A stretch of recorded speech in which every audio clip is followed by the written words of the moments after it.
kali ini pastinya sudah bisa kita lihat. Tapi apakah ini akan menjadi langkah yang baik untuk AP Brand atau untuk Onyx Esports? Jawabannya saat lagi, langsung aja kalau begitu kita lemparkan ke caster-caster yang sudah bersiap-siap di sebelah sana. Silakan. Thank you Mas Gary Eka, dan nampaknya di situ dari layar kaca kita bisa melihat kalau misalnya Istora sudah penuh. Oke, untuk di game kali ini gue pengen minta energi dari kalian supaya Istora lebih berwarna. Istora, mana tepuk tangannya? Itu yang di pojok, terima kasih banyak ya di sana yang Itu lagi dia. adanya ESLD, thank you juga buat kalian semua yang belum datang. So ini dia. If satu sama, kita akan menuju ke arah game yang ketiga. Apakah Onyx akan mengungguli atas AP Brand atau akan sebaliknya? 3 fighter dari Onyx ditambah lagi dengan jungler Pakito yang dibawa oleh Kairi. Tentunya ini akan menjadi match up yang cukup punya team fight yang agak panjang lah. Yang di bagian AP Brand ini ada Angela combo dengan Link, yang satu lagi ada Arlot, Pakito dan juga Masha. Jadi ini menurutku mungkin kita akan melihat banyak sekali team fight close up di menit-menit ke-8 atau ke-9. Tapi yang pasti, yang paling berbahaya menurutku dari Onyx adalah mengambil ke arah Harithnya. Kenapa Coci bilang berbahaya? Karena menurutku ini bakalan do or die. Sekalinya udah fall off di arah late game, power dari cewek ini kalau shieldnya nggak bisa numpuk dengan cukup, dia bakalan mungkin saja kena damage yang cukup signifikan datang dari Super Macro yang menggunakan Clean. Alright, tapi kalau misalnya Clean ini sangat enak untuk melakukan poking damage. Yes. Di arah mid to the late game dia akan sangat sakit, dan itu dia tugasnya dari seorang Masha. Kalau Boots gak berhasil dengan maksimal nutup pergerakan dari arah Clean, tidak bisa di following up damage, mungkin Clean-nya akan semena-mena. Dia di arah mid to the late game, gak usah deh sampai mid to the late game, punya 2-3 item aja. Dia bakal nge-ejam-ejam para pasukan dari Onyx. Iya, dan bahkan kalau kita ngeliat dari emblemnya pun ternyata dari kedua belah gold laner ini ada sedikit perbedaan di mana Festival of Blood ternyata yang dibawa oleh cewek untuk sustainability-nya. Tapi ingat, tipikal dari kedua belah gold laner ini punya abis melakukan skill, basic attack-nya gede, yaitu dengan apa? Starlium Sight dan juga Endless Battle. Jadi balik lagi, mungkin untuk di gold lane kita akan melihat banyaknya poking-pokingan damage antar kedua belah gold laner. Tapi kalau untuk di arah XP-nya, nah ini mungkin yang akan sedikit berbeda ya. Karena sisi power dari XP lane ini udah mulai kelihatan gede dari kedua belah kubu. Jadi ini bakalan juga menentukan bagaimana setup turtle di menit kedua kita kali ini. Ya, yang paling nyebelinnya adalah gimana caranya Keyboy ini akan masuk nge-dive in tanpa harus keluar flicker.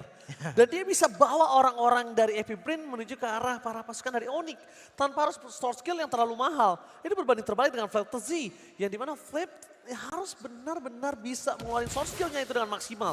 Karena kalau satu momentum penalty zone dan juga flickernya aja miss, gue sih nggak tahu gimana caranya dia bisa menghadang pergerakan dari cewek. Karena damage-nya akan tentu sangat besar. Apalagi dengan adanya Suns, team fight sustain yang dimiliki Onyx ini lebih tinggi. View, powernya dia agak cukup turun. Kenapa? Dia nggak punya poking. Dia sekarang dengan Fredrin-nya, dia hanya bisa ngebuka badan tanpa ada pertukaran barter damage. Iya, dan bahkan kalau kita ngelihat nggak cuma dari segi kurang badan aja. Untuk mid lane power menurutku dengan bawa ke arah Ogwyn, sebenarnya dan apalagi dengan view juga ya. Oke lah damage-nya, tapi ini inget damage-nya itu damage DPS sebenarnya, bukan ke arah burst power yang dimana sebenarnya burst power itu cukup dibutuhkan, apalagi untuk men-shutdown ke arah Kairi yang dimana sepertinya itemnya feelingku akan full ke arah offensive power. Oke, kalau melihat dari posisi dari AP Brand, benar-benar kalau misalnya Flap Dizzy ini bisa menjadi sosok inisiator. Cuma Onyx membuat Kairi itu bebas pergerakannya. Dia nggak harus takut ada Sisi di sana. Dia bahkan kalau ada one by one situation dengan KLTZ, dia punya power walaupun ada Angela. Tapi dia juga punya power di sana, Choji. Iya, tapi nggak cuma itu aja. Rotasi dari AP Brand juga ini masih konservatif sekali.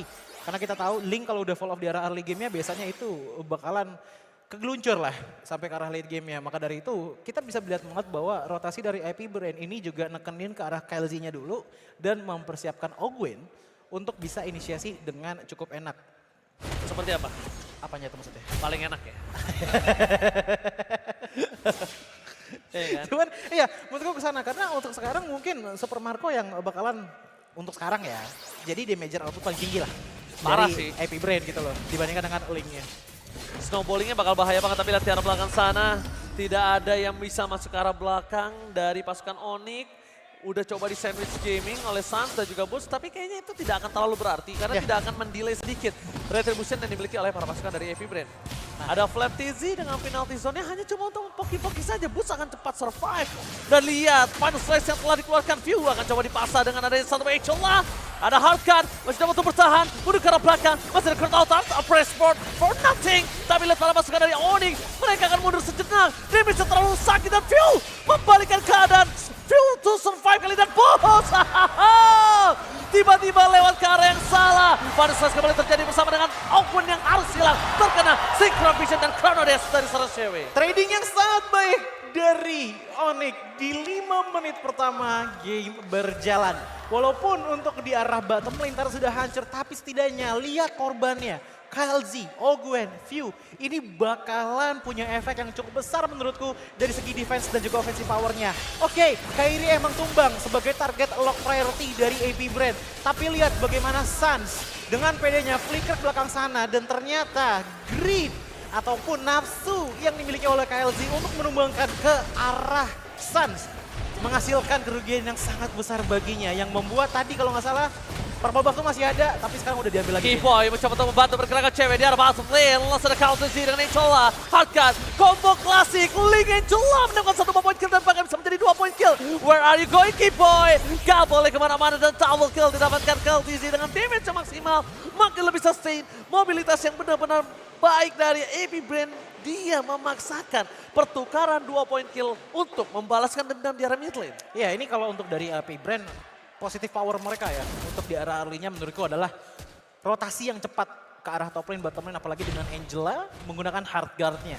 Itu benar-benar instan bisa nyampe seketika yang ngebuat untuk early power AP Brand cukup oke walaupun damage-nya menurutku itu lebih besar di tangan Onyx. Cuman yang menjadi kesusahan bagi Onyx adalah catch up-nya itu kepada rotasi dari AP Brand yang agak sulit. Tapi dengan Turtle yang sudah mulai diambil, View di depan sana ditarik oleh Suns, bahkan dimundurin lagi makin jauh. Tapi Boots menjadi korban utama di depan sana. Kyle Z coba untuk mengejar ke arah Boots, tapi di belakang sana juga ada Keyboy dan satu baris tersisa. Coba untuk ditahan dengan Puppet Transfer, ternyata Gilly Spree diamankan oleh Kyle Z. Oke, KLTZ versus everybody kembali terjadi di sana. Combo klasik dan bahkan Boots terperangkap. Tidak ada yang bisa menyelamatkan Boots. Double kill didapatkan oleh para pasukan dari Onyx. Kayaknya planning awal dari Onyx ini agak sedikit gagal untuk para pasukan dari AP Brand. Plan A, plan B, pelan-pelan Basupir. Para pasukan dari AP Brand mencoba untuk menuju ke arah mid lane nampaknya. Iya, ya balik lagi yang tadi seperti aku katakan ya, apalagi dengan Puppet on a String, ini yang bakalan jadi korban. Yang paling pertama jadi korban itu adalah Keyboy. Karena balik lagi dia frontliner di depan sana mencoba untuk menahan damage besar multi seperti sekarang dimana dari Keyboy mencoba untuk menahan dengan adanya Final Slash, ditambah lagi dengan adanya power dari Kairi yang sangat besar. Tapi lihat, penalty zone mendapatkan 3 player dari Onyx, 2 player sudah hilang. Suns digigit, ditaruh oleh Angela, tidak bisa kemana-mana membuat dia pun tumbang dan unstoppable untuk Kyle Z. Unstoppable untuk KLTZ kali ini membuat para pasukan dari Onyx. Mereka berhasil ditumbangkan dan bahkan 9 kill yang sangat banyak membuat Link dari KLTZ benar-benar maksimal. Lihat combo klasik Link Angela nggak bisa tersentuh, nggak bisa ditarik, nggak bisa diturunin dan Suns masih bisa-bisanya dapetin orange buff. Apalagi ngelihat dengan Kairi yang baru mengamankan ke arah Hunter Strike. Ini untuk power defense dari AP Brand itu udah cukup masif loh. Lihat bagaimana Fredrin udah ngambil badannya dengan steel leg plates, ditambah lagi dengan Dreadnought Armor. Oke lah ada 15 physical penetration ditambah lagi dengan movement speed tambahan. Tapi dengan armor seperti ini untuk front line-nya, Terizla pun juga dengan Dreadnought Armor, damage-nya masih belum cukup untuk Onyx bisa meng-counter attack AP Brand karena snowball yang dilakukan oleh Kyle Z dengan Link-nya. Dan bahkan lihat Link-nya 2200 gold gap-nya, Berserker Fury di tangan, Windtalker di tangan. Setiap hit yang dilakukan, kemungkinan besar itu sudah selalu pasti critical chance keluar. Alright, dan bakal kita lihat Lordnya kayaknya gak bakal mau dikontes oleh para pasukan dari Onyx. Direlakan karena ini juga Lordnya masih Lord kinyis-kinyis. Jadi nggak terlalu bermasalah. Untungnya juga tidak terlalu depending on purple buff dari pasukan Onyx. Lihat, purple-nya di invite seperti ini. Laning jauhnya semaksimal mungkin coba didorong Boots. Tapi Boots kalau nggak pulang sekarang ini berbahaya. Lihat, Boots akan coba dikejar habis-habisan. 5 orang rotasi telah terjadi dan dari arah bottom lane. Boots akan coba ditumbangkan dengan sangat cepat. Super Marco 2 kali dia melakukan free hit di dalam team fight dan sekarang dia udah punya 2 poin kill. 2 poin kill yang sangat mahal yang membuat para pasukan dari Onyx harus mulai berpikir gimana caranya untuk menutup pergerakan dari seorang Super Marco.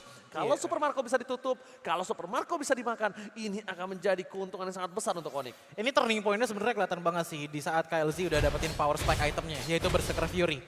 Team fight selalu dilakukan oleh AP Brand dengan rotasi mereka yang cepat, dipaksakan Onyx untuk melakukan team fight dan pada akhirnya mau tidak mau Onyx melayani team fight tersebut. Dengan setiap team fight yang AP Brand menangkan, Onyx makin jauh lagi dari segi gold gap dan juga XP dibandingkan dengan AP Brand. Apa yang bisa dilakukan? Menurutku ini agak sulit, tapi mungkin masih bisa dengan mendelay gameplay hingga menit ke-18.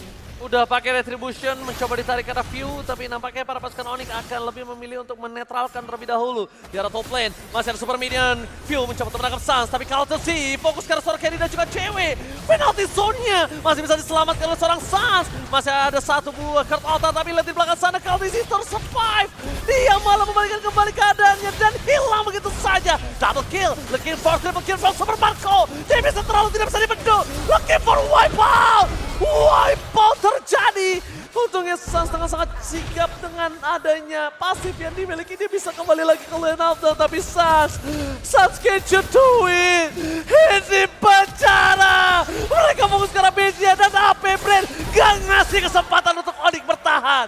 AP Brand berhasil mengamankan game yang ketiga. Gak ada kesempatan atau nafas sedikit pun di sini. Ya ini kita sudah bicarakan sebenarnya untuk match up awalnya antara Pakito dan juga Ling ya. Agak susah dengan membawa Pakito melawan Ling. Apalagi tadi sudah aku katakan di early power Ling yang gak pernah nongol.